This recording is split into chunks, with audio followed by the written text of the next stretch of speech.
Once we get over to this other side though, getting the orb into the holder isn't too easy. The only way up is with the ladder at the left and by ascending through these stairs, neither of which will get the orb up. Luckily, there is a small platform here containing 2 wood planks and some more sleds, so maybe we can somehow use them to get the orb up. I'm sure there are numerous ways you could do this, and I think I did it in the worst way possible. See, I placed one plank in the sand for me to stand on, and I used Ultra Hand to lift up the sled through the stairs. Then I used Recall once I reached the top to grab the sled.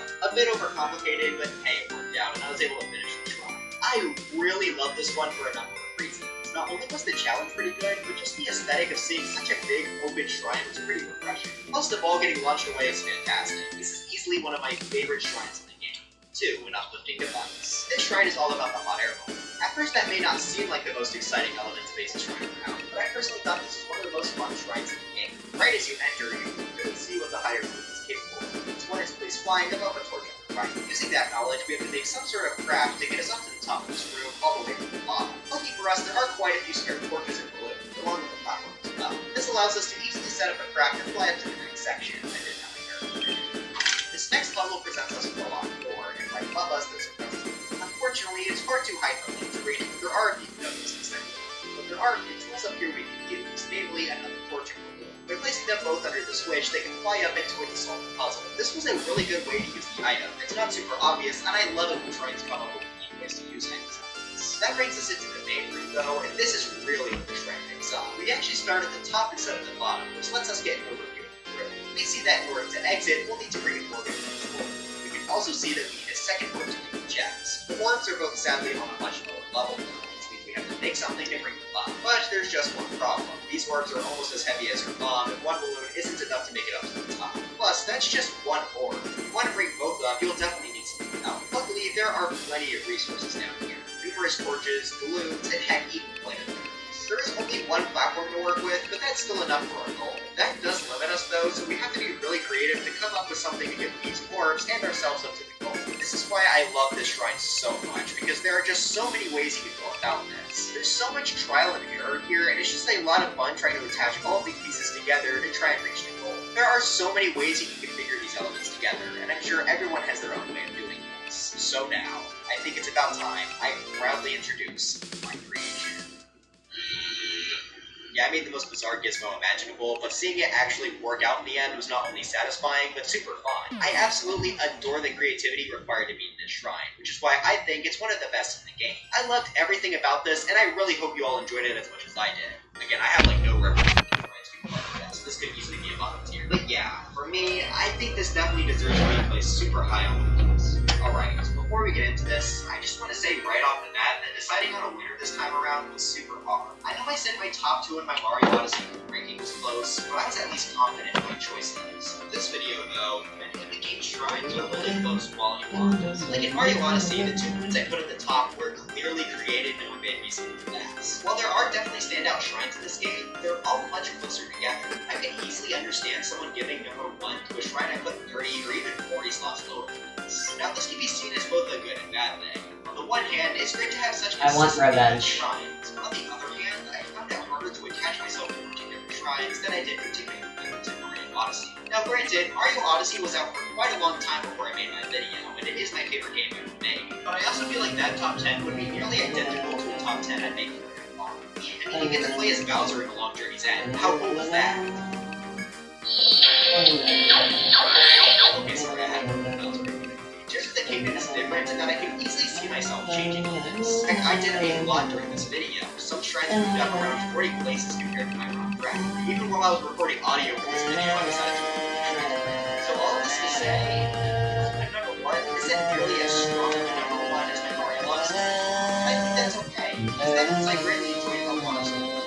This is also one of my favorite games ever made, and I think they did a fantastic job with the shrines. Really, any of this top 10 could have landed at the number 1 spot. Right now, my number 1 choice was by saying this is a shrine I'm confident most people will likely reach their playthrough as near the top of the climb to the Wind Temple. Now when I say climb, I seriously mean it because it was a journey to get all the way up to it. This is another shrine where it's a bit hard to tell where I should consider it starting, but I think calling it the climb from this shrine up is best. Right off the bat, the temperature is of course quite cold, so you can keep yourself warm by either wearing clothes, equipping something hot, or eating food. This adds a bit more challenge and I appreciate that. So starting the climb, and hey wait a minute, are I supposed to have to look healthy? I mean, this is the way up to his temple, so this is supposed to showcase his ability to push forward. So shouldn't I get him first? Okay, since this was obviously my first blind playthrough, I didn't know about Toonlin's mechanic at all. This was also my first temple, so I didn't realize I'd be able to get help from anyone. So yeah, that definitely made this more challenging for me, but at the same time, I can't say I didn't have fun. Trying to cross the large gaps without Toonlin was a really good challenge that honestly boosted my opinion of this shrine.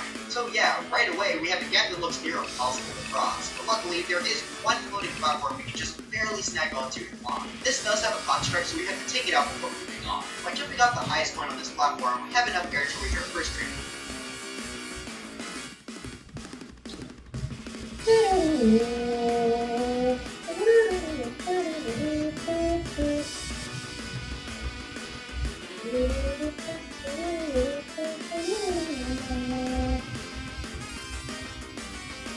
It has no weaknesses. Point on this platform, we have enough air to reach our first trampoline bow. This is an element I mentioned much earlier in the list, and it's extremely helpful here as it will launch us super high up. On top of that, they're also a lot of fun, which I of course like. Here we get a bit of a breather from the large gaps, so we have a much bigger platform to walk on. This is a big construct to take out and leads us to sort of crossroads. The nice thing about this climb is that there are so many ways you can go about it, which I think adds so much to the shrine. Personally, I decided to go left to the center of this pillar.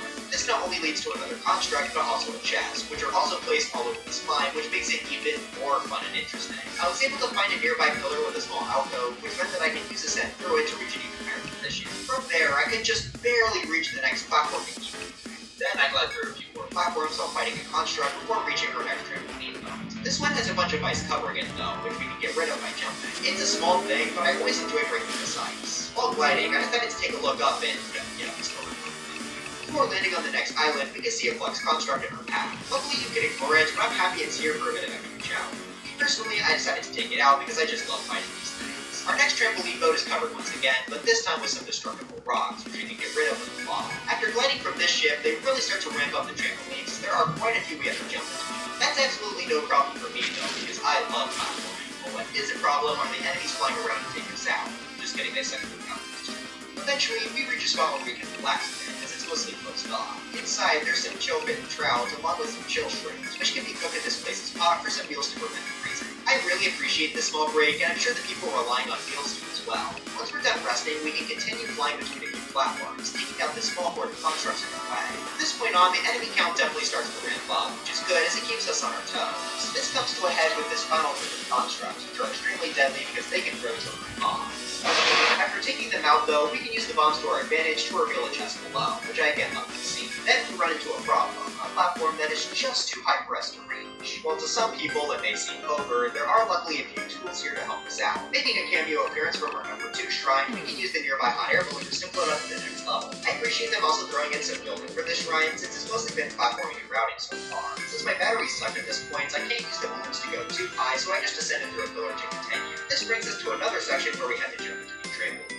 This time the boats are moving, adding on just a little bit of extra challenge. While it is very nerve-wracking because you definitely don't want to fall here, you can eventually make it over to the final ship. After you break through the ice on top, you can launch yourself up and get a clear view of the shrine. So yeah, I personally think this shrine deserves the number 1 spot. Then I make it harder on myself. Importantly, I need to bind their The fact head. that it can be completed without him is what makes me like this so much. It felt really challenging making my way through this, but on top of that, this was just a fun journey. Everything that can do that, I need to bring. Nothing else really matters, I'd say. I have heard some people criticize this shrine for being useless, but I personally don't see it that way. I know some wouldn't really count the climb up as part of this shrine, but rather the wind temple, but I don't know. I think the climb up really counts for this shrine, and thus I like it a lot. I had so much to talk about with this shrine compared to literally everything else. For being such an incredible journey through the sky, I think this absolutely deserves the number 1 spot as the best shrine. But anyways, I really hope you all enjoyed this video. Maybe I should bring ES. Standard Shrine is combat training sneak strike and unique, putting it low. She is the This project dedicated boss killer, I knew I wanted to as make I this like video to say. since the game came out, and I'm really happy I decided to do that because this was a ton of fun. I'll be honest, I wasn't expecting it to be this long, which may sound crazy, but this somehow passed the food ranking by several thousand words. But I don't care because I'm really happy with this. Thank you all so much for 150,000 subscribers, and by the time I get this video out, we're already well past that. It means the world to me that you all are enjoying my videos, and I can't wait to continue doing more in the future. But anyways, I'm Smash. God, that's a lot of points. Yeah, Alma has Bind Head.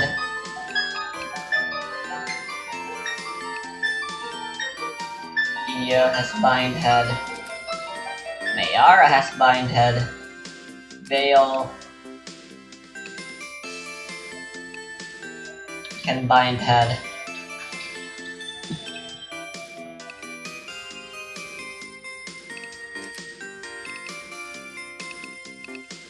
Yeah, this team is built to kill that thing. I've made sure of it.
That seems pretty good.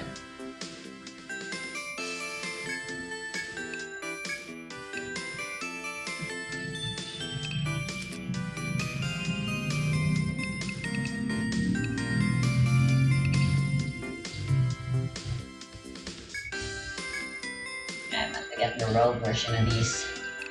Oh well.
Sure.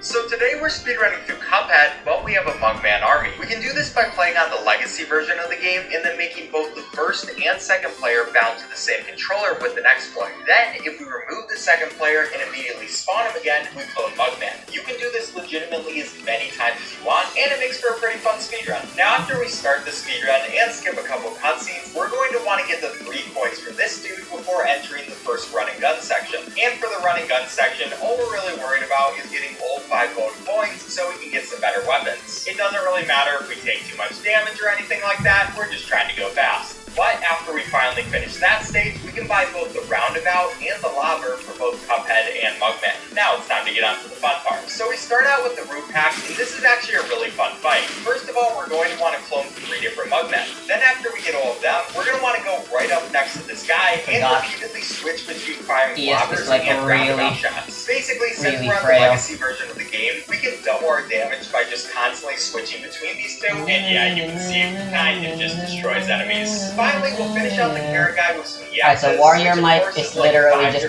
almost chase weapon. Every single one of our characters has one. Yeah, you can see this speedrun's gonna be fun. Next, we're moving on to Ribby and Croaks, and similar to the last fight, we're gonna want to clone about 3 Mugmen. For most of the fights, we decide not to clone too many Mugmen, just because after a certain point, it doesn't really save too much more time. Now for this fight, after doing all of our cloning, we pretty much have the same strategy as last time. Just get really close to them, spam some EXs, and try to finish this phase right away. What we can actually do for this is skip the windmill phase as well, if we get enough damage. So you'll see he goes right into his mouth, and now we get to do the lottery machine stuff. Now for this part, first of all, we can't really do too much until we can spin the wheel, and then we can get one of 3 different attacks, but it doesn't really matter which one we do get, because we're doing so much damage, especially with our EXs, that we just finish them off nice and easy. So that's 2 down, and now it's time for Goofy Legrand. Now this fight is pretty similar to the last 2, where basically we want to spawn 3 clones, and then get really close to Goofy and just spam a bunch of shots at him. At least for the first phase, this is all we're really focusing on, and just making sure none of our clones die, because of course that's going to lose a little bit of time, but you can also see that with just a couple of EXs, we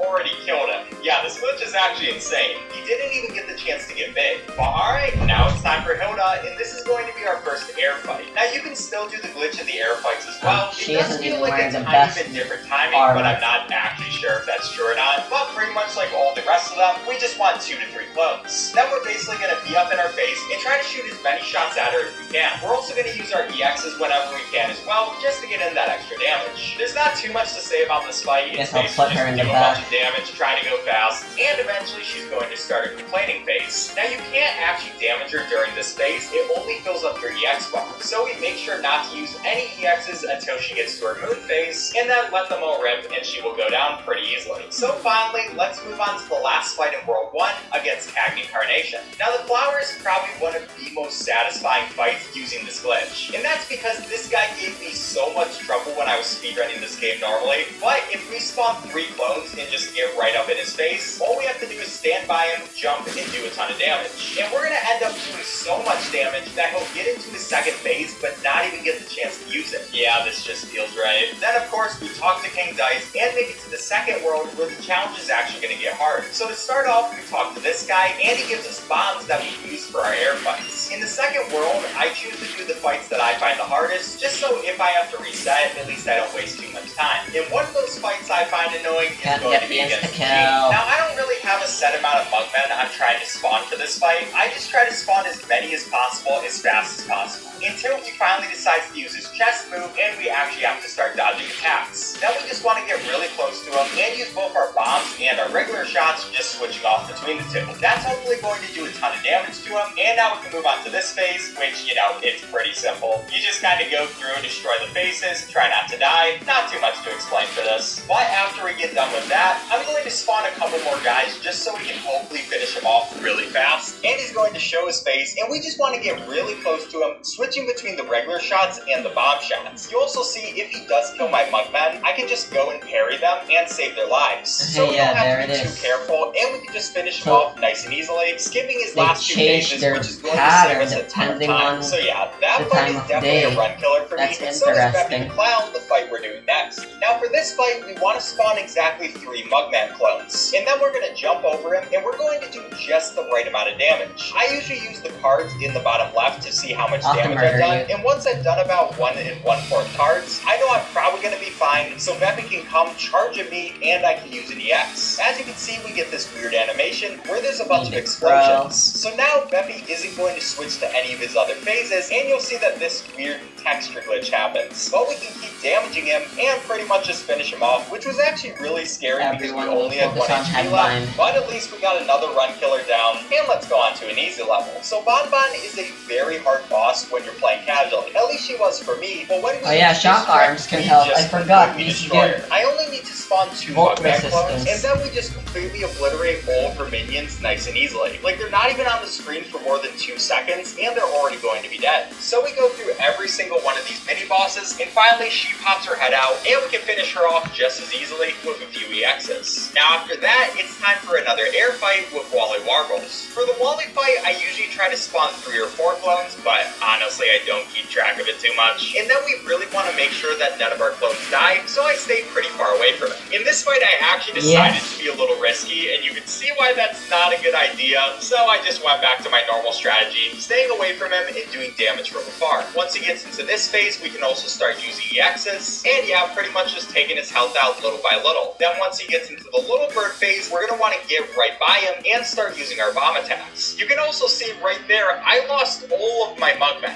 So yeah, this was kind of not the greatest fight in the world. I definitely made my fair share of mistakes. I also only had 1 HP left, so I had to really make sure that I wasn't going to lose this fight. Yeah, at the end of the day, this is a time loss, but it's not too bad, and this run has been really good so far, so I decided to keep going with it. And now it's time for the hardest boss fight in World 2 against Grim Matchstick. Now with this fight, immediately I want to dash to the left. Then we need to spawn 3 clones, and if we mess up a single one of them, we're going to have to retry the level. But somehow I was able to get all 3 of them right away, and you can pretty much see the strategy. I'm staying kind of far away from him when he has hard attacks, but normally I want to be really close to him and alternate between my 2 attacks. Then once we get onto this next phase, we can start using EXs, and pretty much just pout him with attacks. We have so much damage that's going out right now, so even though a couple of our Mugman clones die, he's finished off pretty easily. So yeah, that's World 2 in less than 15 minutes. Now we talk to King Dice one more time before moving on to World 3. Now our first fight in World 3 is going to be against Rumor Honeybottoms. And this is easily one of my favorite fights using this glitch. Now right at the start of the fight, we want to go up and to the left. Then we're basically just going to spawn as many clones as possible. I don't really have a set number for this fight. It's basically just spawn them until the police bee comes near me, and then just start pelting him with attacks, and he gets finished off really easily. Then Honeybottoms is going to come to the left of us, so we can use some attacks and some EXs and finish her off in this phase. We skipped so much of this fight, and it feels really good given that she gives me way too many problems of regular speedruns. And speaking of problematic fights, it's time for Dr. Call's Robot. Now this fight starts out pretty similar to the last one, where I just want to spawn as many clones as possible. The number doesn't really matter as long as I have at least around 3. Then when he tries to aim his head beam at me, we're going to go to the bottom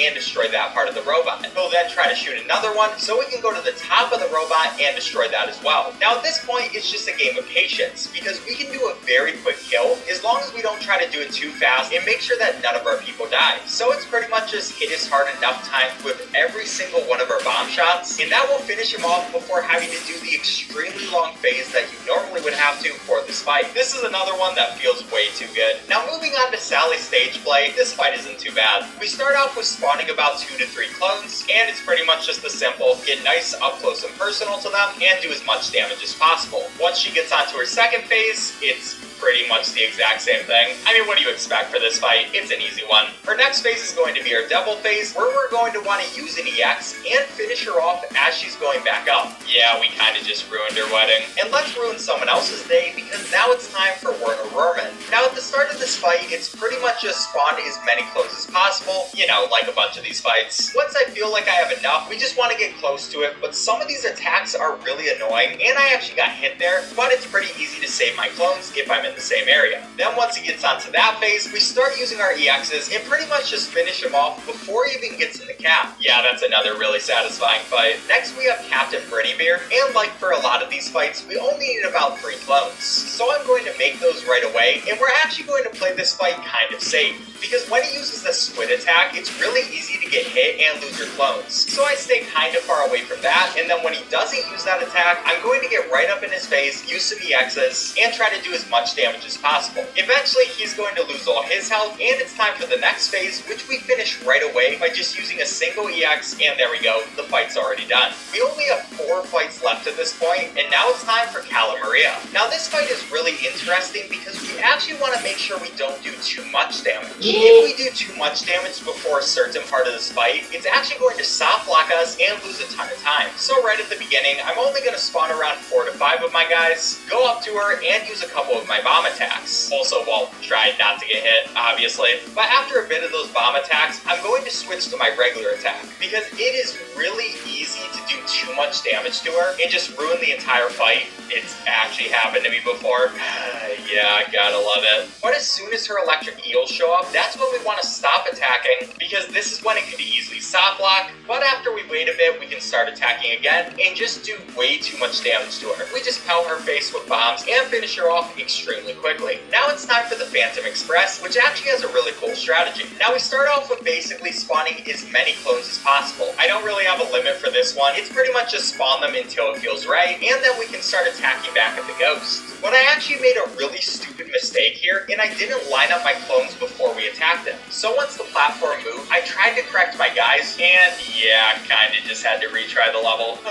That was so disappointing. When I was going for a sub 30, it was extremely possible with how fast we were going, so I was fine with it. Anyways, after we get done with that phase, it's time to attack this guy, which we actually lagged the screen on. That's how much damage we're doing. And then we also want to make sure these pink things that those guys are dropping doesn't hit our platform, because that's going to mess up our setups. And for this setup, what we have to do is aim at each of these heads, and they also die really quickly because we just have way too much damage with us. Finally, we can move the cart to the left and recenter all of our people. Now for this final part of the fight, basically I want to open up his oven, and then I just have to use 2 EXs right on his heart, which will kill him instantly, and now we only have 2 fights left. Now the first fight is going to be King Dice, and the thing about this fight is for some reason the clone trick actually doesn't work. Yeah, no one really knows why. So before the fight, we're going to remove our second player so the bosses won't have more health. And since we're not using the army glitch for this fight, I'll just go through it really quickly. First, we want to hit a 3, which makes us fight this boss, and yeah, you can pretty much see the strategy. It's not too difficult. Then we want to hit a 2, and for the Dominoes boss, it's also pretty simple. We just stay close to him, use some EXs. Then we'll hit a 3 onto the safe spot, and then another 2, which will put us into the pool ball boss, which is probably one of the easiest bosses in the game. Literally, you just shoot up. Then finally we can hit it 2, and then any number over 1. It's time to take care of King Boss, which is pretty much just use some EXs, and make sure we don't die in these card phases. Yeah, really, not too much to explain. And after beating King Dice, we're actually going to want to quit out of the game, so we can set up the controller glitch again. And once we get that set up, it's time for the devil. Now you can see I can very easily get my sub 30 time, as long as I don't die in this boss fight. And this boss fight is actually really interesting, because if any of our clones die and then we save them, then it has the possibility to cause a soft lock. So for that reason, I'm only going to spawn about 2 clones. Now for the first phase of this fight, it's basically just do some damage. You actually don't have to do too much. You're just trying to make sure you don't get hit, which I did. So yeah, now it's just Cuphead. Hopefully this won't go badly. But it doesn't really matter that it's just Cuphead, because we've already done so much damage. So we get him onto his skeleton phase, where we can jump in the hole and then remove player 2 because he died earlier. At this point, we want to spawn a bunch of clones as the camera is panning down. And now we're just going after the devil's eyes and doing our best to not get hit. We can use some EXs, and yeah, I died. Why does this always happen to me? Literally, in most the of these dumbest bosses I position can beat ever. if I just I lower the died. difficulty I to don't even know insane. how it happened. It was actually an extremely Insane makes easy all attack the to dodge. damage And yeah, just you so see, I gosh just darn restarted high. the fight. So yeah, because I choked extremely hard, I didn't give myself 30 and ended off time with a 30-32. Your only choice, It'd be you're like that pretty much sometimes. forced to Now that's going evade. to put me on last place Unless on the army percent leaderboard you have like because, an optimal there are only 2 strategy other of some people. But the kind, real funny part about this category is aka it actually cheese strategy, doesn't save that you any already time know compared to from an actual experience. speedrun. Pretty much all the tricks we did can be done in a regular speedrun. This just makes it easier. At least we had a good time, right? Ha ha ha ha. Please subscribe.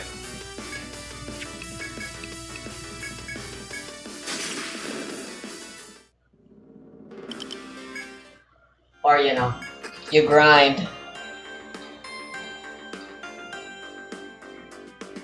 Today we're going over the entirety of God of War Ragnarok in one video. Thank you PlayStation for sending me a free early access copy, and I hope you all enjoy it. God of War starts us out with Kratos and Atreus finishing up a hunt and traveling back home. Ever since Kratos killed Baldur in the previous game, Midgard has frozen over, and Baldur's mother, Freya, has been hunting Kratos and Atreus. So the game begins with a chasing sequence where we escape from Freya, since even though she wants to kill us, we don't want to kill her. And when we make it back home, we see Atreus' wolf, Fenrir, is dying. Fast and strong. But you can rest now. I wanna try charging up some limit first. I'll be okay. Damn it. You can let go now. You have to let go. Is this an unskippable cutscene? They really hit us in the emotions with this opening scene. So,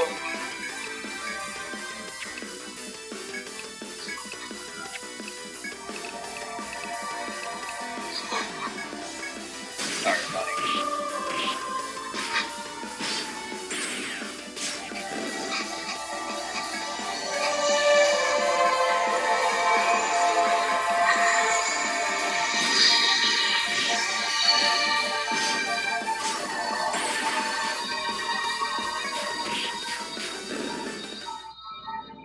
Immediately after this incredibly sad scene, Kratos wants to start training right away, since he knows about the prophecy where he's supposed to die later. Atreus is pretty upset about this and is like, why do we train so much instead of looking into my prophecy and me being Loki? But Kratos stands firm, and Atreus just asks him for a bit of time to bury Fenrir.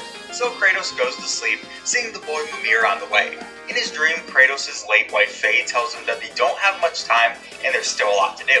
After that, Kratos wakes back up, only to see that Atreus is still gone.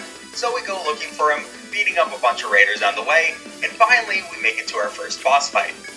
Atreus, where are you?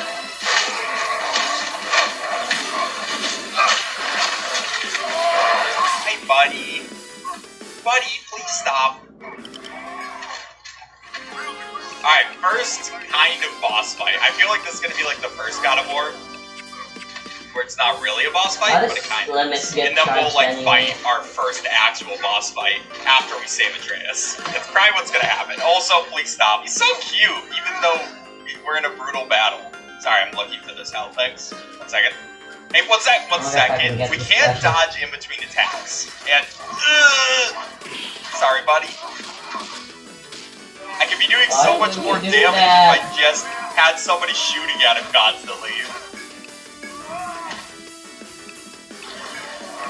Alright, we're going full miss.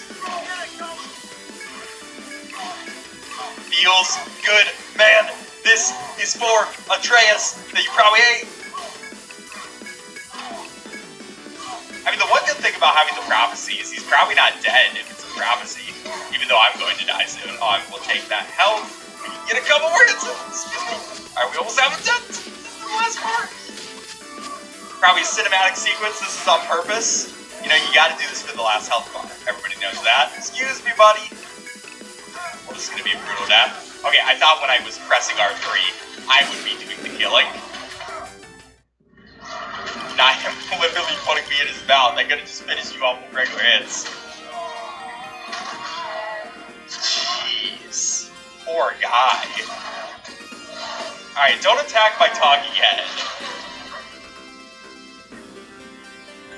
Oh, I'm sorry, buddy. Like, I feel bad when it's an animal.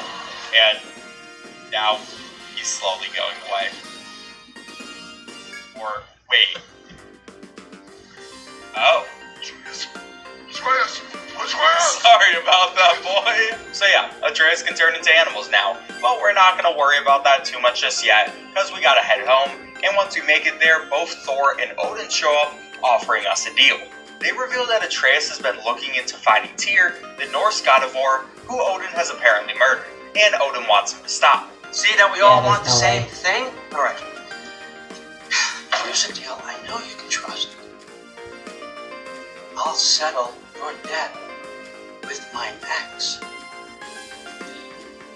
Keep Freya off your back. Oh. Keep your boy safe. Where the hell are the enemies? Isn't it? So what do you say? Whoa, do enemies not spawn near these guys? I mean, they're called guardians, so they're like protecting a sacred part of the forest. Yeah, cool. That's interesting. So me killing them is actually kind of a bad idea. I'm gonna kill them anyway, because I hate them. Okay, we did have to have the actual opening boss fight. It was time.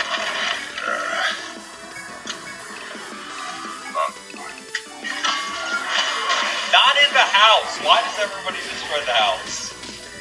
I've been waiting for this. Your blood from become a tradition called blood payments. It means I can peace of you for what you told my family. You'll pick him up. Okay.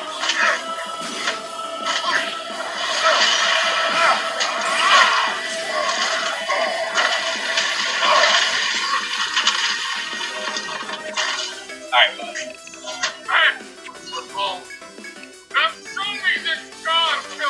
Oh, I don't have my axe. Well, that's fine. All I need is my punches. Yeah, this is the best part, because I just get to punch you multiple times. And, alright, that should take out like another bit of health.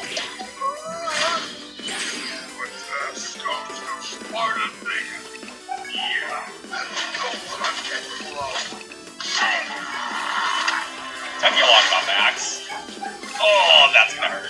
Why the Now fuck can't I insta-kill? Oh, it didn't even do an extra bit of damage! Why'd I waste my spark to like that? There's no way he's definitely gonna heal himself. Oh, 1 sec. There we go. There you go, bud. There's no way this is the end of this.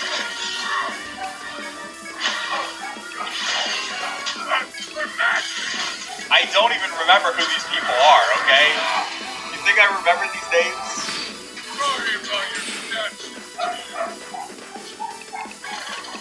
Now I'm angry. That was a nice statue, alright? If you're not fighting dirty, you're not fighting. Yep, he got back his thing, and now he's using his lightning powers. Okay. I was half expecting it to be another one of those cinematic That's times. annoying. Yeah, I can also throw these things outside. Everyone should have full of it now, right? Alright, you guys, you know, I'm trying my best, man. I got a sun to raise.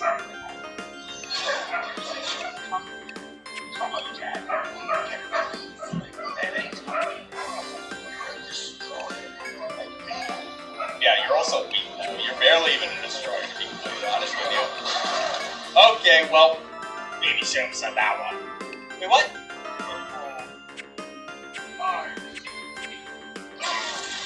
You know what?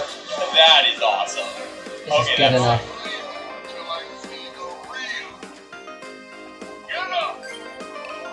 Dude, that was great. That was cool. Wait, I want to throw this. Hey, dude, chill. I want to see what happens when I throw this. Yeah! Oh, that did a lot of damage. I need to stop dodging so early. That's probably going to be very punishing later. Here you go. I got everything I need. Ooh. Preemptive attack, that is huge.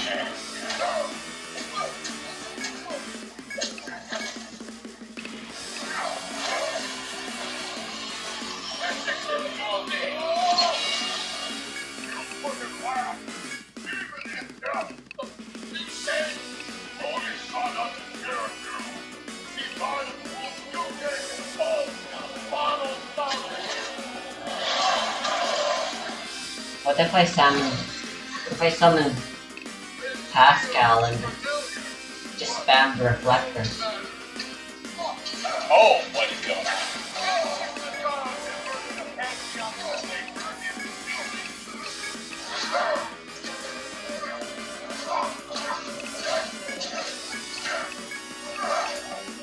Oh, I was scratching my nose. Sorry about that. Stop throwing. He looks like he's throwing a temper tantrum when he does that. Not a very good one, that. I see what my son smells. Listen, Dude, this entire time you were saying I was awful.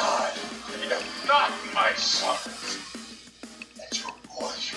All father has plans for him. The entire time he was like, oh, you're so weak, and now he's like, oh, you're actually pretty good at this.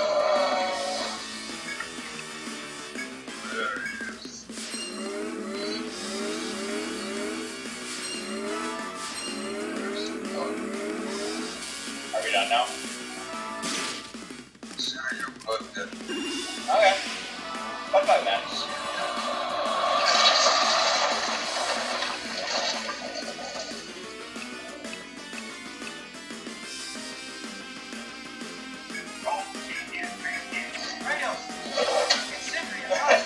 Rock and Sindri help us make it back and offer us a place to stay, but we don't go there just yet. And once we make it home, we learn that Odin offered for Atreus to come to Asgard, which he said no to.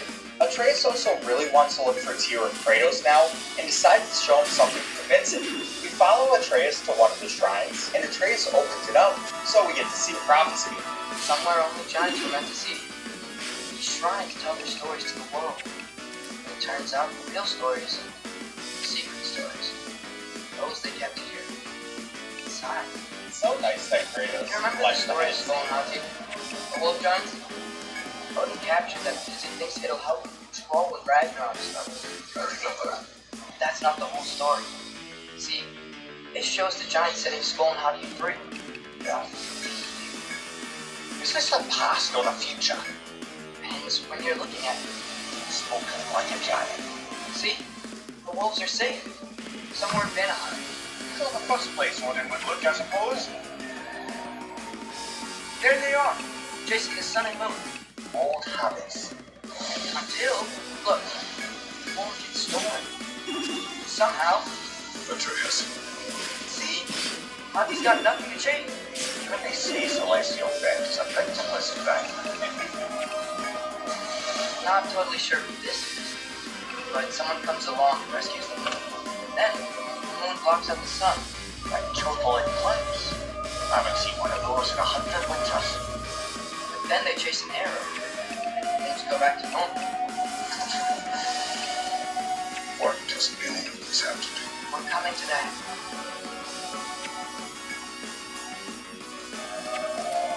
Look, here's Ragnarok. Do you see who's leading the armies against Odin? No, I'm gonna be honest. Not He's making gonna be around at Ragnarok. That means he's gotta be alive. Right? How do you know that's Tyr? Can this be? Odin told me he killed Tyr and trusted me at the time. Or so I thought. What if he didn't kill him? What if he's just had him locked up somewhere all this time? Go back to ifs.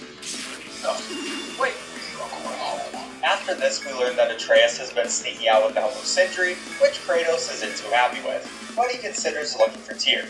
Then we go over to Brock and Sindri's place, which is going to be our new base of operations, and the dwarves tell us that they invented a new form of fast travel for us to go between realms. So we're off to Svaltalfheim to try to find Odin. This realm has been affected differently by Fimbulwinter and is actually warm. It's also home to the dwarves, and the one we want to find is named Durlin. At first, he doesn't want to help us, but when we explain who our wife was, he decides to give us some directions disguised as a find. So we head over and eventually get to our next boss fight. I think on the way. counter is working. Okay, or it's just gonna be another one. It's that. It's slow, but this is a reliable strategy. Excuse me, sir. Get away from me. Okay, I cannot die here. I will Because I eventually already win wasted just my by doing this. resurrection. So let us actually focus on. Alright, that is not focusing on. I'll also try my axe. I said, oh no, Kratos. Kratos switch. There you go. Nice. Oh, and we can use our light runic attack. It always wants me to do this. That did not do very much damage, and I just need to use the axe, because then I can keep it far away. Maybe not have They that. still do follow-up attacks. No, do not do that. Do not do that, buddy. Let me get that. Oh, wait, I need you. I need you to keep shooting him. Let's finish this off, please. Thank you. Okay, that is the fight. Now we just tear apart. Joel, come on. Atreus, get him. Okay, that doesn't seem like the most painful way to hit him, but that is the boys. After that, it's pretty much just a bunch of puzzles and fighting until we finally find Tyr. Except he's no longer the man he used to be. He starts out by running away from us, and once we calm him down, he then reveals that he's now a pacifist and we're no longer fighting. Yeah, it doesn't deal that much damage, but it keeps us safe from that stupidity, that is that attack. Because he wants to go figure out what to do next with Sindri. They go to the giant snake and ask for advice, and he simply says Ironwood before leaving, and we have no idea what This is he too means. slow, but I can Then potentially Atreus wants speed to go this find up. Freya and ask her for help, which pretty much goes just about as well as you'd expect. What the fuck am I doing? Should have stayed with Simon. Wait! Stop! Father, where is he?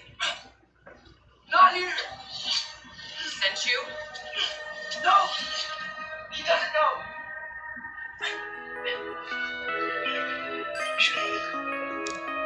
Took my son. We What makes you think I won't do the same? We did it as a team, actually. You're better than this!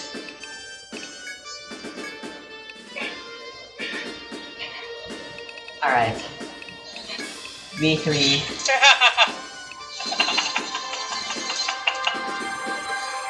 Oh my gosh, what an idiot. Mayara. You would stake your life All on my it. strongest.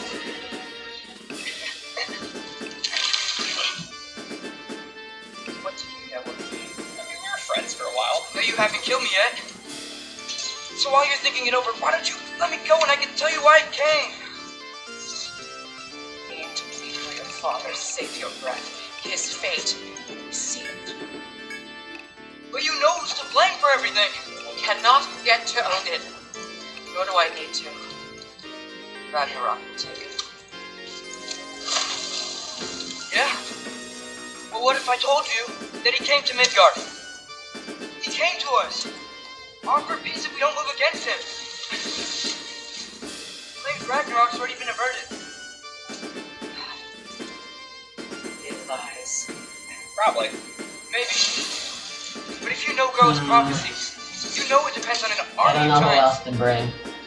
The giants wait for war in Jotunheim. No. I've been there. There is no giant army. There are no giants at all. Just me.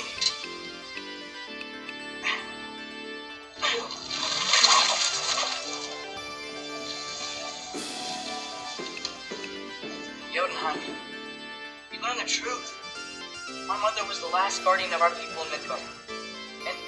And that's not all. The giants have prophecies about me. They as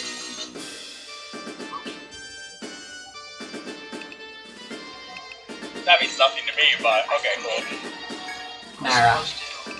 Who's stronger Stop between voting. Mara? Somehow. Since all the giants are dead and you won't fight Odin. You already won. 290. Why aren't we working together? Now that you can fight again, 341. I am far from home. Alright, I'm bringing. Hey.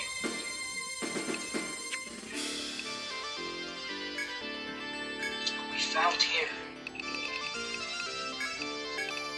If you spoke to him, There's a man. yeah. We broke him out of Svartalfheim. Impossible. The 9 realms are closed to all. He opened up the way. We just don't know where to go next. But if we all band together, enough. Enough! Well, that almost worked. We were close. She'll come Leave around. this place. Go and do not return. Go before I change my mind. Do not expect the same mercy for your father. On the way back, Sindri asked Atreus for advice. Apparently when they were younger, Brock died, and Sindri revived him, but wasn't able to find his full soul. Because of this, the other dwarves don't like them, which made them leave their home. And yeah, Sindri wonders if he should finally tell Brock. Don't worry, this will come up important later. For now, we go back to our base and decide our next plan of action is going to be Alfheim, and we're going to take Tyr with us. This part is great since the entire time, Tyr wants to prevent fighting between us and the elves, but they just ignore him. On the story side though, we find another shrine of Groa. Ah yes, here we have Groa's search for her missing husband. She was relentless in her attempt to find him, meditated for weeks on end. Unfortunately, she found something else. A vision of Ragnarok. Word of Groa's vision reached Odin. He sought her out, demanded a private retelling. Didn't like what he heard, apparently. Ironwood? That's the... I don't know what that is. The mythical sanctuary for giants. Curious. So it's in Jotunheim? I know some giants thought so, but Ironwood isn't anywhere, lad. It's a concept, a metaphorical paradise. It's not real. Presumably, Groa requested her ashes be returned to Jotunheim, while her soul found peace in the light. Difficult to imagine Odin respecting those wishes. The champion. I think it's supposed to be... me. You assume too much. Aye. Best not to read into these abstractions so literally. Prophecies are slippery by nature. Although some are more obvious than others. Ragnarok. Aye. The end of everything. So this is it. There's nothing we can do to stop it. There must be a way. Why else is this hidden? Look, Tyr. This is what we saw. It's you, fighting in Ragnarok. The boy! I don't... Let's go! What's this then? That's new.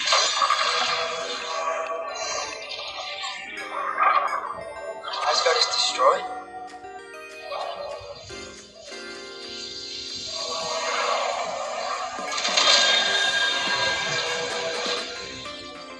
But the other realms thrive?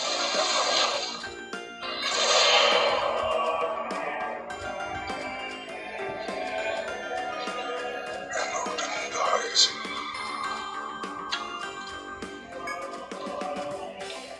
Is she alive? Groa lied. Of course she did.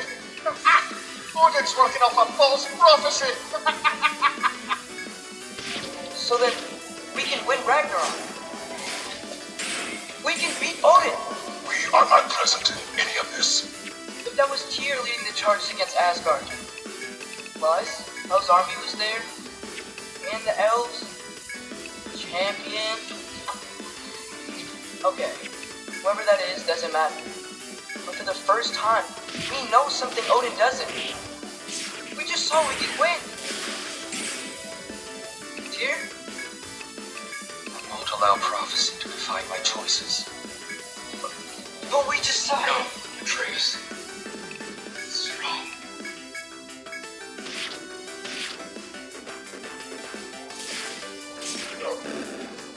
There's much to discuss. Atreus is obviously the champion that's supposed to fight with Tyr, but both Kratos and Tyr don't want to take part. And finally, to finish this section out, Tyr ends up losing his cool and kills before we get to our next boss fight. The boy! He's angry! And here's the boss. Ugh, double tap! I don't have a healer. Oh, the boy attacked him! And now... Oh my gosh. He's finally back, boys! We caused this! We're at another... I need to block that! Okay, I need to be ready to block that. Whenever it's the double blue, we go in for the block. Maybe this can work. He's going in for that, so I can't block it. Get him with a couple arrows, boy. He drops some health. We'd like to see that. I'm gonna go grab that. Thank you very much. We'll switch to the axe. What is my axe button? There we go. And now we'll do one of these. I don't have the axe in my hand. As I was saying. Now we'll do one of these! Not my best situation, kinda went down a lot of health, and now we can actually finish off this fight. It just takes me a second to actually learn the moves. Once I know the moves, I'm good. Okay, I tried to do one of those. I should not be taking any chances here. Nope, get away. Oh my god. I'll try dealing with this. Come on, no! Okay. Oh, that was almost really bad. But we can do the final kill. Arm off, and that is going to be it. After this, Tyr is pretty upset at himself for killing someone, and says he never should have joined us for the journey. We then end up leaving, but not before getting caught up in a war between the Light Elves and the Dark Elves, so that's pretty awkward for us. But eventually, we do get to leave, and Atreus decides to head to sleep because he's pretty upset with how things are going. This is when we finally get transported to Ironwood and meet Angrboda, someone our own age for once. Angrboda has been making paintings that tell future prophecies, and this is when Atreus finally learns that his dad is prophesized to die, which obviously makes him upset. After this, we pretty much just have a few fetch quests we need to do, which teach us to control our powers to transform into animals, and finally, after a few of these quests, we learn a pretty interesting secret. Oh, more marbles. Wait, you've seen these before? Not these, but I found a few in Midgard. Where? Inside your mother's barrels. Giants. These belong to the giants? These are giants. With this, Angrboda's part of the prophecies fulfilled, but before we make it back to camp, we run into our grandmother Gryla. Gryla is a terrible person who steals the souls from animals, turning them into husks. That way, she can live small parts of their lives. We decide that we need to stop her and head to her house where we want to rescue the animals that she has trapped. We end up finding a large snake who has its soul stolen, and Atreus decides to poke one of the giant souls inside the snake and it slithers away. After this, Atreus is confused and gives the marbles to Angrboda to keep. But before we can leave, Gryla comes back and we decide that we need to end this and destroy her cauldron so she can no longer do this to animals, which results in a pretty cool boss fight. Come on! Okay, so we have to do that a bunch of times. Oh. This is an interesting boss fight. So we have to hit the jar when it It's regenerating gives us the TP opening. for Okay, everyone. this is sick. You'll do well as somebody who's dead. Yeah! Go, go, go, go! He was regaining health. That was annoying. Come on! Thank you for taking so much time to do that. I appreciate it. Hey, come over here. Come over here. Hey! Sure. I'm walking here. Okay, it's fine. I'm gonna take this health. Ow! Excuse me. Okay, I have to leave this area. See you later, dude. You're gonna be so disappointed once this cauldron is gone. Come on. There we go, baby. Alright, come over here so we can stun you. Flop. Facing the wrong way. Can you face the other way, please, next time? I would appreciate that. Look, you're gonna die. Just appreciate it, okay? We're good, we're good. And that's it. Easy. R3. Come on! Let's go! Oh, a little bit more, okay. The boys working together.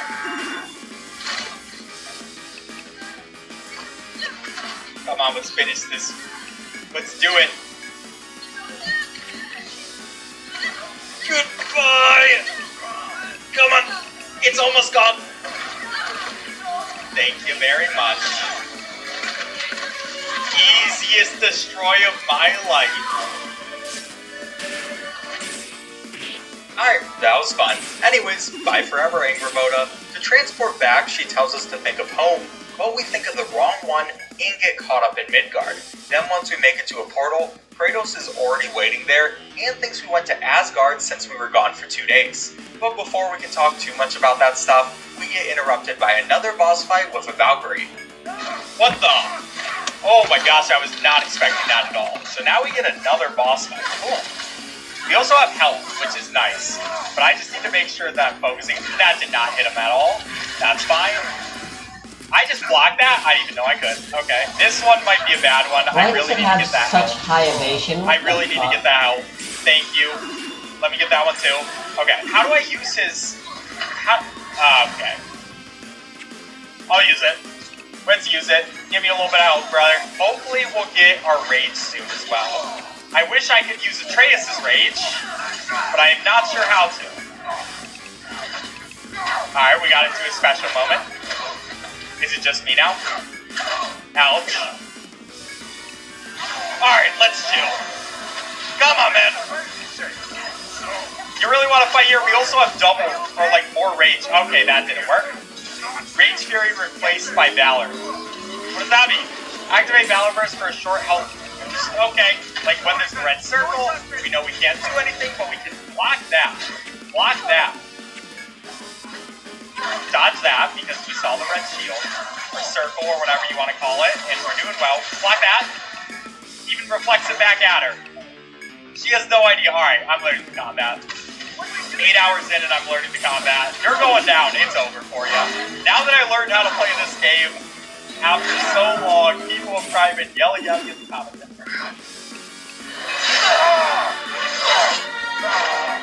What?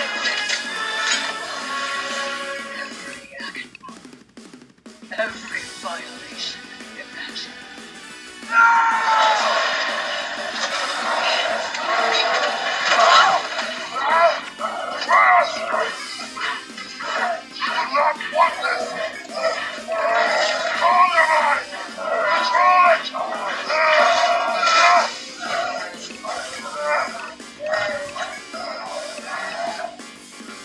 She was our friend.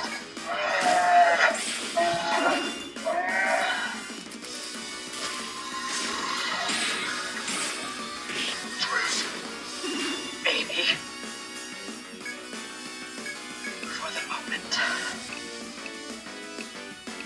you are more use to me. Alive.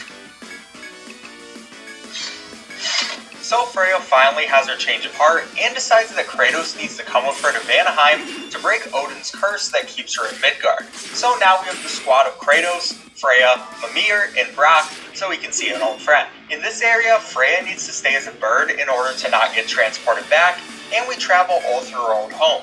After a bit, we meet with her brother Freyr, but Freya doesn't really want to say anything to him until she returns to normal. Here's where both Mimir and Brock stay at their camp, so just Freya and me going through a ton of enemies until we finally arrive at the place with her curse. But to break it, she needs to tear some roots of the World Tree that Odin put there to stop her. And once we try this, our next boss comes out, which is an awesome one. I mean, it's doing a good amount of damage. Come on. Nope. I'll take that out. I am. Okay. I can definitely dodge these things, but it's so long. Okay. Like, that is so long. This thing is not okay to fight against me. I'm trying, Freya. I'm trying. Oh.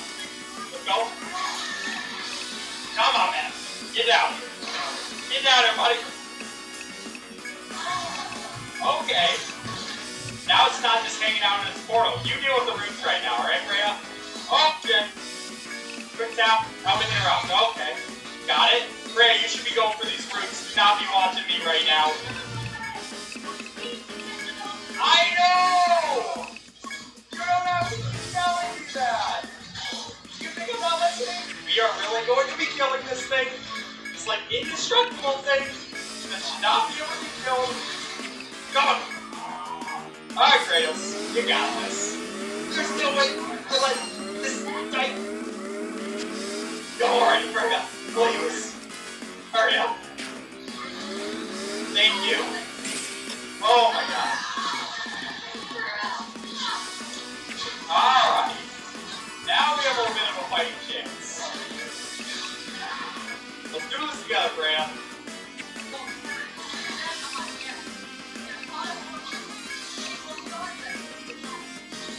So we have to kill her. No matter what. We just need to make sure we kill her. So you can just get all the roots. Alright, I can get some free health. This is nice. How about you going for the attacks? You can see how it feels now, alright? After doing the hard work. I've been doing this for so long. but we're about now halfway. Oh my god, phosphorescence I sucks. feel bad for this guy. She's really just trying to do her job, and we're ruining that. You want to focus on her, not me? Okay, that's an attack probably.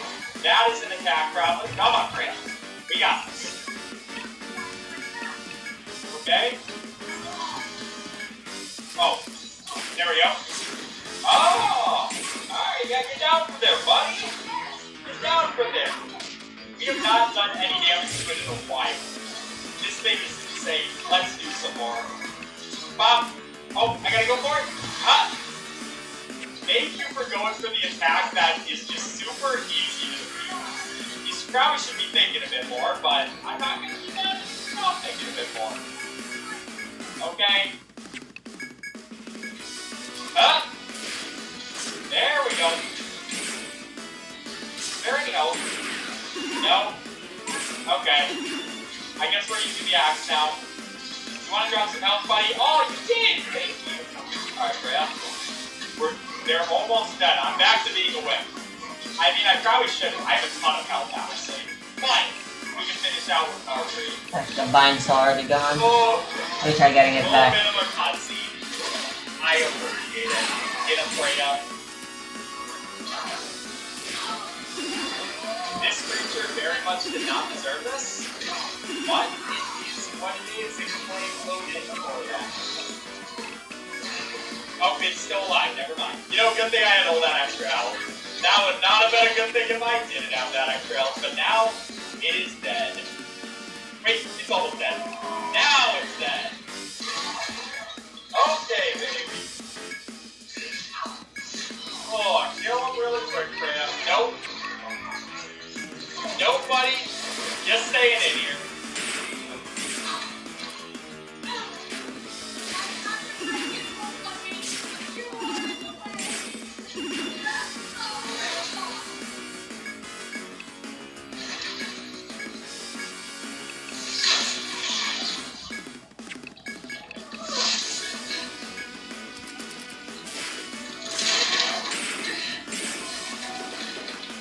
Yep. The moment I stop. Yeah, there's no easy way. I give up.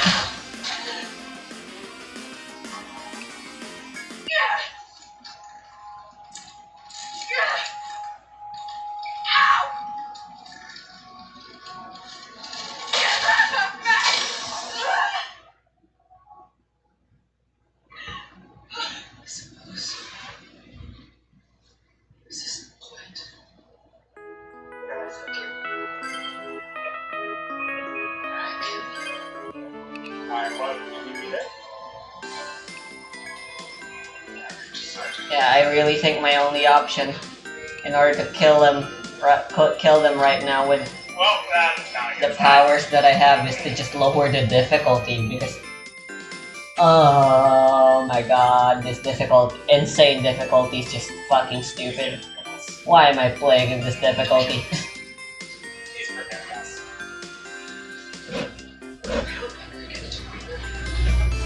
Alright. I mean, that works. You know, why not? Let me lower the difficulty a bit. Angry. Just for this episode. It's almost done anyway, we're halfway through. You'll always be angry.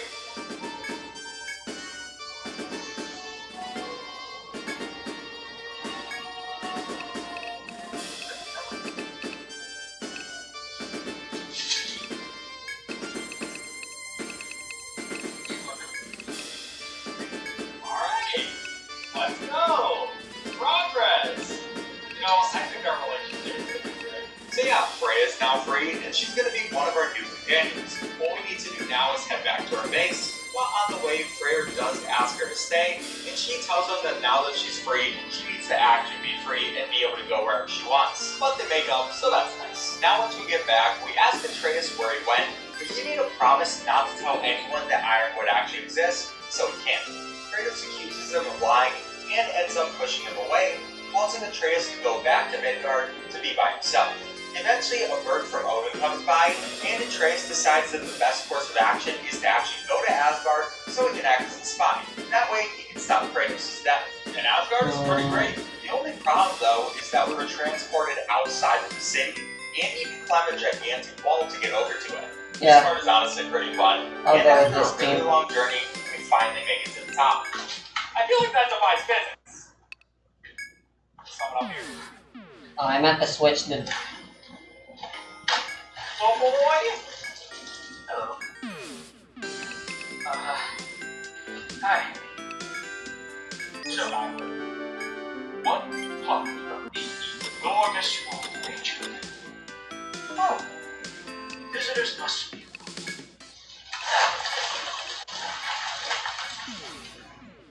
This is awkward. I was sent for actually. By Odin?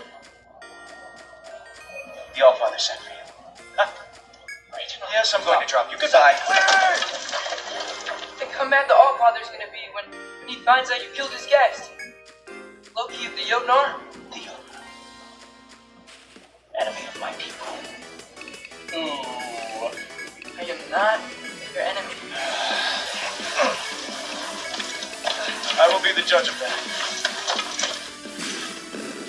That would have been terrifying. Yeah, Heimdall is kind of the worst. At least he does take us through the city until we make it to Odin's lodge. Unfortunately for us, though, he sees our betrayal coming and sends some guys after us, even though they suck at fighting. And eventually, he himself attacks us, and we get a fight where we can do nothing. We can't land a single hit on him, which is pretty concerning.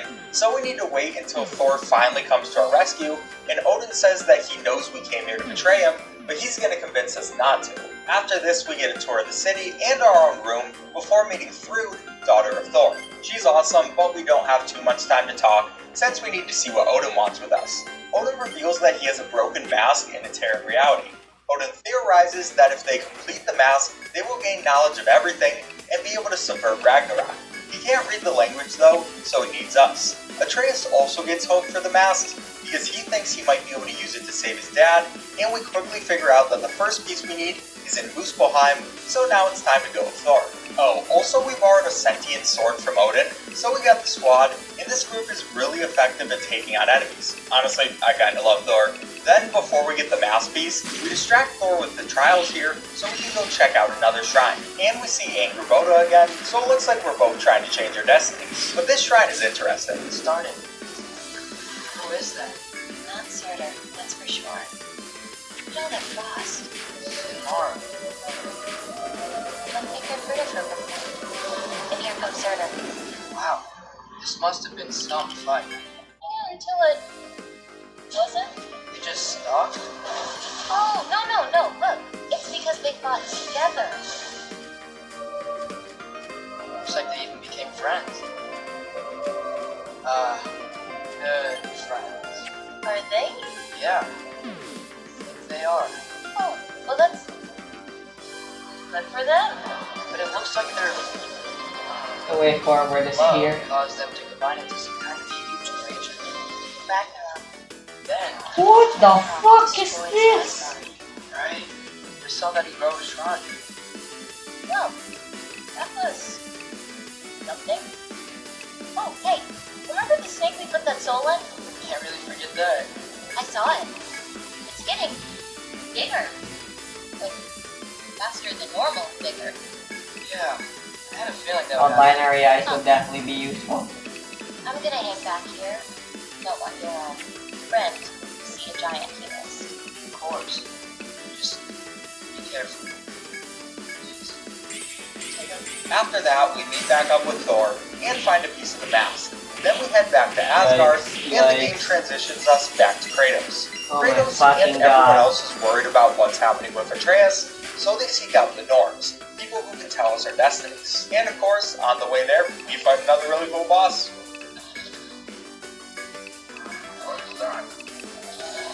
Probably not something good.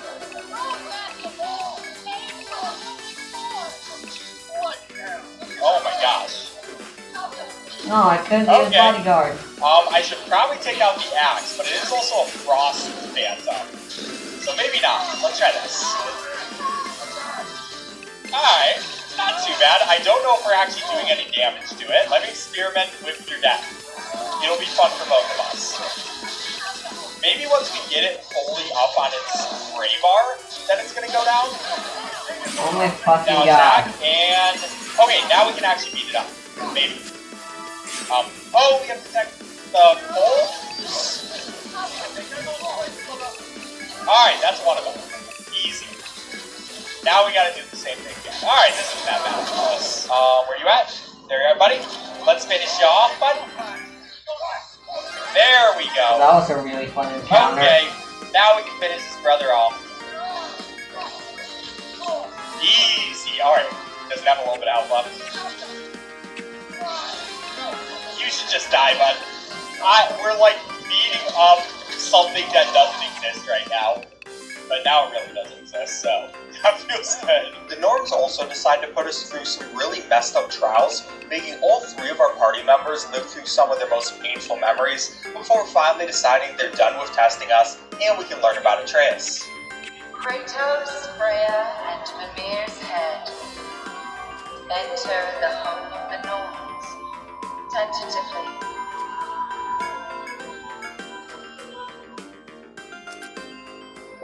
They have finally reached their destination. Kratos speaks first. I've seen my son. You know the child is an Asgard. No, you see. What all who search for us see. To know the ending to your story. The ghost of Sparta furrows its brow menacingly. Resists the urge to grunt. Oh, it fails. You come to us, hideous archetypes, seeking freedom from your scripts, as if knowing your lines would grant you the power to rewrite them. Speak plain. You will die, Kratos of Sparta.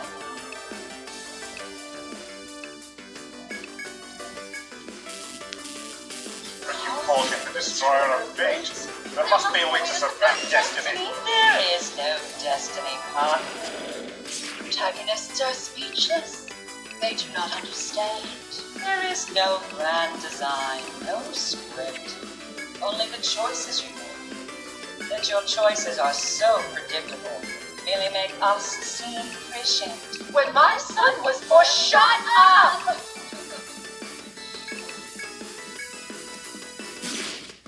Your prophecy said he would die a needless death, and he did. Because you could not let him go. Because he thirsted for revenge. Not because you kill gods. But what Kratos did, it was not out of hate. Should I bring him a crown then? He still slays gods, but now he's sad about it? You are the sum of your choices, nothing more. And because your choices never change, you will learn that Heimdall intends to kill your son in Asgard, and you will do what you do best. And then Ragnarok, the skies burn, the curtains fall. Eggs sweet yes. Again, he missed the point, focusing on the second act to the exclusion of the final. A common mistake in storycraft.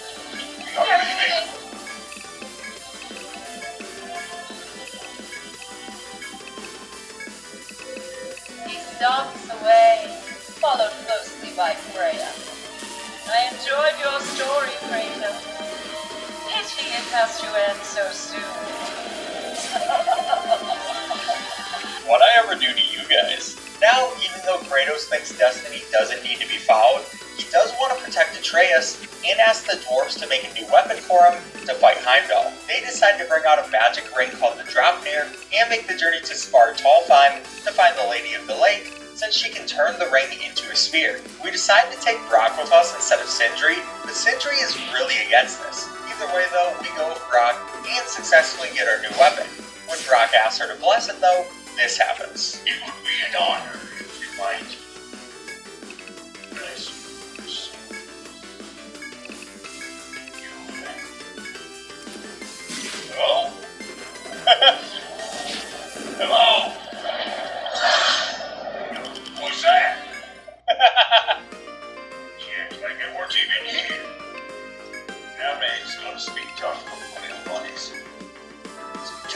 soul.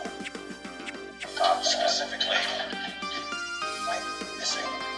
Oh, yep, I knew it. With Sindri, Alliance dance brother. I knew it. I died. I did die. It's a blessing. Yeah, well, the one to give us the blessing just stop into the tomb. It's a blessing. It's a blacksmith. Collect. I can't rest. I don't have all. Blessing would leave squat.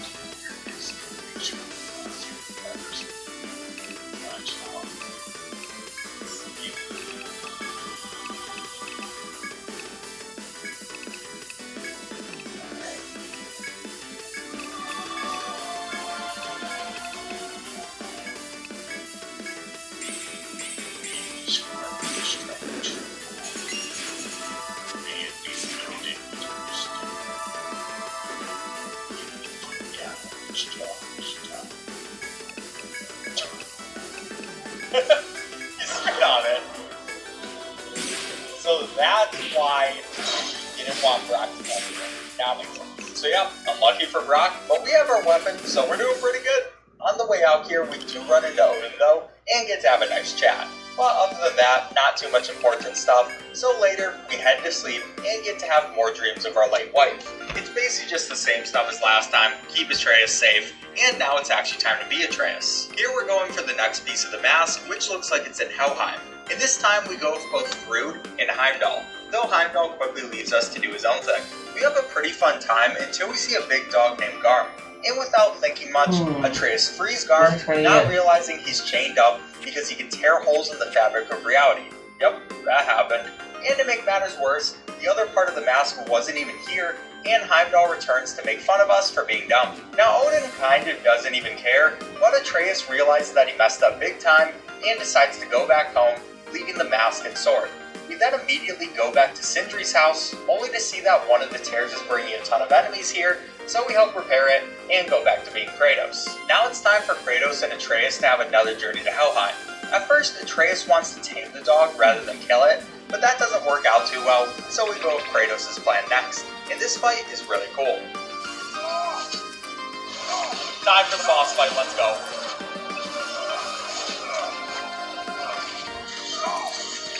Kinda painful. I don't know how well we're actually gonna do in this boss fight. Alright. Atreus, I need you to be my meat shield. Alright?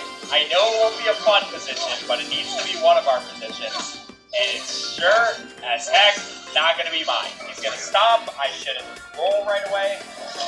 That one is when he dives forward. Okay, we know that now. We're learning. Pop. Perfect. Hit the doggo. Hit the poor doggo. Use the Spartan's rage, get a little bit of health up, and hit the doggo. Okay. Nice. Okay, it's stuck. Now we can do one of those. I don't really... Okay, I grab onto this now. There we go, baby. That's some free damage right there, as well as some of that. Okay, I need to get some help. We're doing well. Maybe okay. We're doing okay. He's gonna run away, not fully.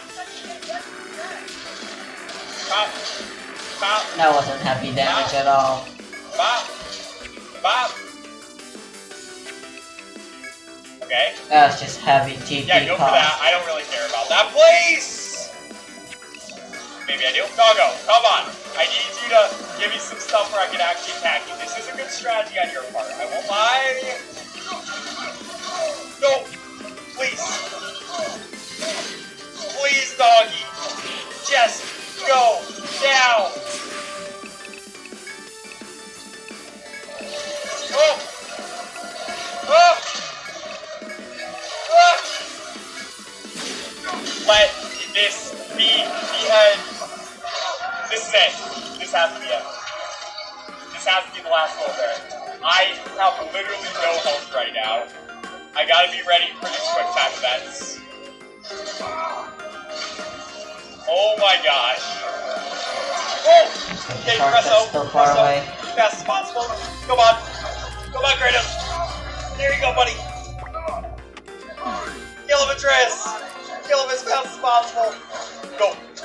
Another quick time event for me. I mean, this is a really quick time. It's important to spam the button, but that should be it. That should do. Oh my gosh, that's terrible. I'm so sorry.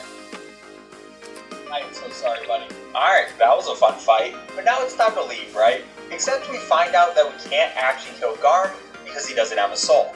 But this gives Atreus an idea. Remember at the beginning of the game when Atreus' wolf Fenrir died? Well, it's finally coming full circle since Atreus accidentally used a spell to put Fenrir's soul in his knife. So now he transfers that soul to Garm, and this destroyer of worlds is now just a big cute puppy. Here's also when Kratos and Atreus really start trusting each other and make the decision that they won't follow any prophecies and create their own destiny. Even if some of their actions do follow the prophecy, they will always just do what they need to. After that, they return to Sindri's place to explain Odin's plan with the mask, and since Kratos no longer feels like he needs to kill Heimdall, they go to Vanaheim with Freya to get rid of Odin's forces there. We then find out that Heimdall kidnapped Freyr and stole the moon, following the prophecy. After that, it's just a fetch quest of retrieving the moon and getting a tool that will let us talk to the wolves and tell them to change the time of day. And with that, we can meet up with Freya and start the plan to save Freyr. Kratos is going to distract Heimdall while everyone else goes to get Freyr. So let's do another boss fight.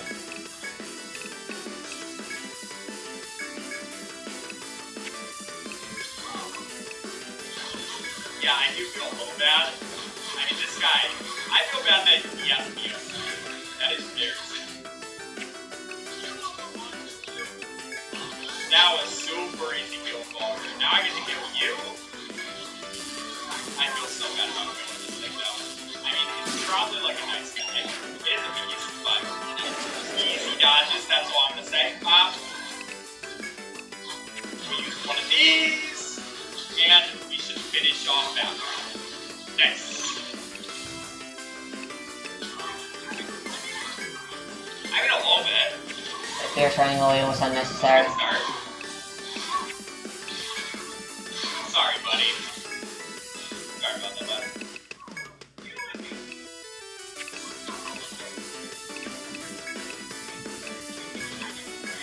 A little bit. Here, watch this. Look at that go. That should have done damage. One of these is gonna hit. I don't know which one of these, but eventually. Oh, wait! That's what we're supposed to do. Okay, I completely forgot about that. There we go. And then we keep going for that. And I think we just gotta try this over and over again. My bad. Sorry about that, man.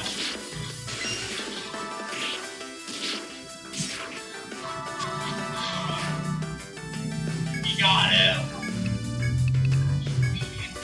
Sorry about that. Okay. Block or dodge. What if... One second.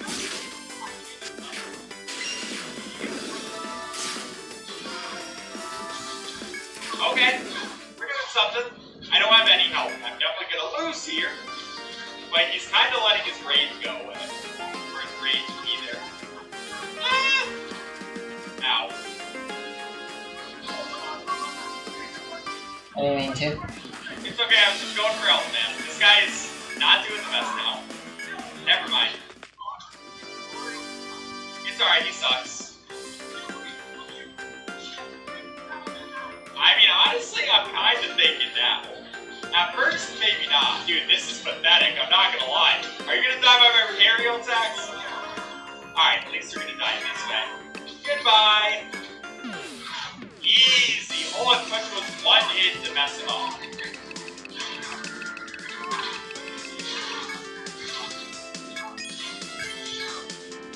Unlucky, man. Unlucky for you. Kratos, you got me. Ooh. You gotta leave him alive.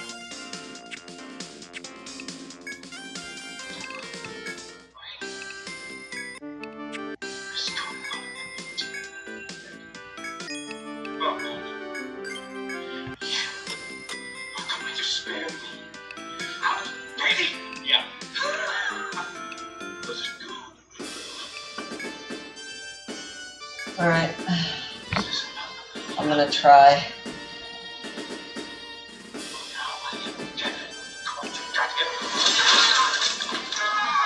Oh, there goes your arm.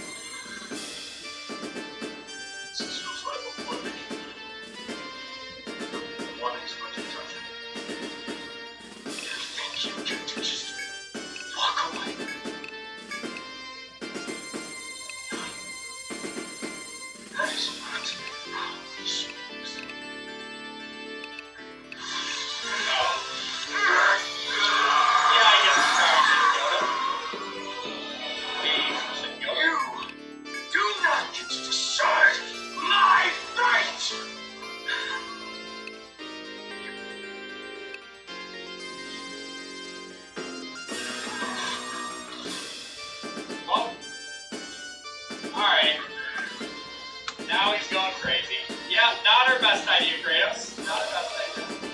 But I understand the sentiment. I understand why you wanted it. It was a good idea. It just wasn't your best idea. I'm gonna be honest, nowadays you're not very strong.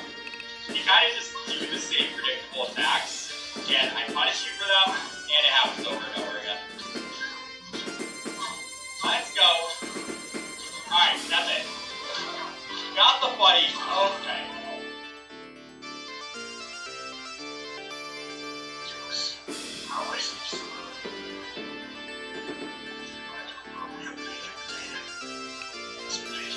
Well, that happened. But at least we got a cool new horn. And while we fall, our companions were able to rescue Freyr, so we just need to run back with him into a Yana boat that can fly and escape. We do lose one more person, this guy, which to be honest, I'm not sure who they are. But yeah, we made it out with minimal casualties. And now we need a new plan. Tyr warns us that because we know Heimdall, Odin is going to seek vengeance. So Atreus decides that he needs to finish the mask and learn the secrets of the universe before Odin learns that Heimdall died. And this time, Kratos actually agrees. Also, before we leave, Sindri gives us a stone that will return us immediately to the realm between realms in case we need it while there. So once we make it to Odin, we learn that Atreus mistranslated the mask, and the final piece of the mask is in Niflheim. So we need to collect Thor and go. Unfortunately for us, when we ask Thrud where Thor might be, she knows it's the bar. She's really upset at him, and we ultimately start a huge bar fight before dragging Thor out and giving Thrud a chance to express her disappointment. Anyways, we head over to Niflheim, and it's a pretty standard retrieval of the mask. But once we complete the mask, Odin shows up to take I can organize their positions here. Also shows up with proof that we killed Heimdall. When could I do that? Thor kills Atreus, so we use the orb that Sindri It's a little gave us used to now. make it back to the I'm kind of realm already between used to realms. this. Now back in Sindri's, we decided to make Positioning. a plan to use the mask before Odin can. And Tyr reveals that he's had a way to Asgard. Maybe this next whole episode time. I'll do that, He's why not? finally ready to lead us to battle. But before he can do anything, this happens. I still want to hear the details on this way to Asgard. Really? Connection path. Where is it? And where he goes with that rock? That belongs to the kid. He burned. All you've done is make massive dirt suit. No, it ain't. Is it right? All the pieces he welded together. Right? What would you call you, Odin, anyway? You know that ain't his name. Hey! I'm talking to you! You never shut up! What?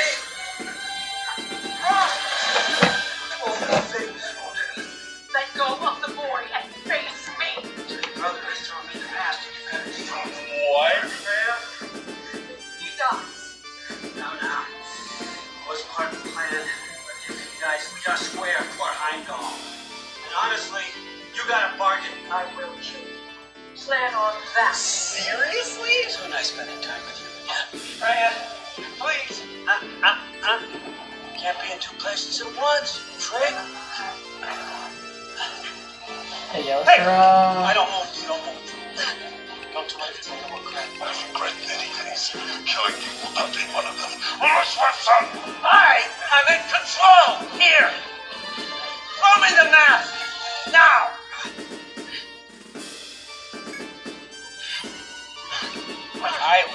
not expecting this to happen.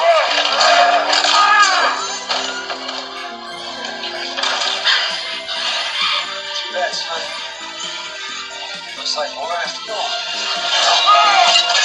Yep, they actually killed Brock. So Sindri goes off with his body, and Kratos decides to leave with Atreus to do some hunting so they can take their minds off things. As soon as they start hunting though, Kratos realizes this is wrong and they're just running from their problems. Instead, we go over to Tyr's temple to check on Sindri, only for him to not be too happy with us. I gave you everything. My skills, Before I start the fight proper, My I want to friendship. experiment. my home, my secrets, my treasures. And you just kept taking. And now what have I got? Not even my family. You want sorry? This is what sorry looks like. Fair enough. And we decide that we need to start Ragnarok, it's no longer a choice. So we go back to Sindri's house and make plans. Everyone decides to visit a different realm and join together a ton of warriors to take on Odin, including Sindri, who agrees to convince the dwarves. Our job is to find Surtur the fire giant in Muspelheim and get him to transform into Ragnarok with his love, Sinmara. At first he is very against this idea because this would mean killing Sinmara, but once he sees Kratos' blades, he realizes it can be done just with him since he has Sinmara's heart. So we go to this absolutely gorgeous area, plunge the blades into his heart, and while we wait, we take on 2 Valkyries. Alright, I need to start using my shield. That is the most important part. That I never do. I keep saying I'll do. Like, look at that. It's so helpful. I can literally just block this stuff instead of trying to dodge literally everything. And they're coming after me. That's one. Then there's gonna be the other. I know what you're gonna do, alright? I saw him both charging up. You're getting ready for that. I believed in my son more. I mean, eventually. Not at first, but eventually I started believing in my son. And that's the reason I'm done. Never mind. Never mind. I really thought we won that. But okay, that's a combo. That's a combo right there. I'm coming, son. She's just punching you in the face. Be thankful they're not doing something worse. Okay, come on. I don't care, son. Other one is not coming at me. It's attacking the boy, though. Boy! I got you, boy. Okay, stop with that. I really need this person to come back with his burgundy Valkyries for me. Use your shield. Wrong button. Let's try this. Get away from me! Give me some help. Give me some help. Give me some help. Alright, you're annoying. There we go. Thank you. The boy's yours. I got you, boy. Thank you for telling me that the boy was yours. I appreciate that. No. Please die. Get out. Get out. Thank you. At first, I'm just gonna And give just a little bit top more. on to everyone. Boom. Shield break. And that's another one done. Please do not come back alive. Okay. See how that Where works. is our guy? How many times do we have to do this? Okay. Girls, please, just let me play the game. Just let me play the game. That's fine. That This is doesn't easy work. attack. You can get some arrows. Then I'll just go back to this slow but guaranteed death strategy. Alright, shield that. That's fine. Alright, I like that attack. Please die. Shield break. Hit him again. Ah! Okay, and finish him off. I said you finished him off, Kratos, not them finish him off. So this is part of it. This is part of it. It's gonna count. It's gonna count, trust me. We get the Spartan rage, and we get a bear. Let's go. I messed up that quick time event, I think. Okay, there we go. That's what we needed. I actually have 2 quick time events. This is like the first time in a while that we're using quick time events.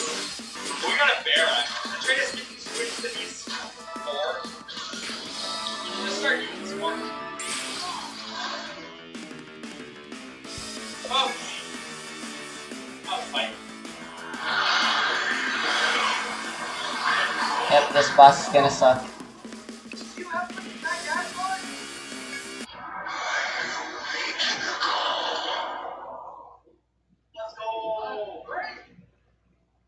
You know what? I'm going to bed.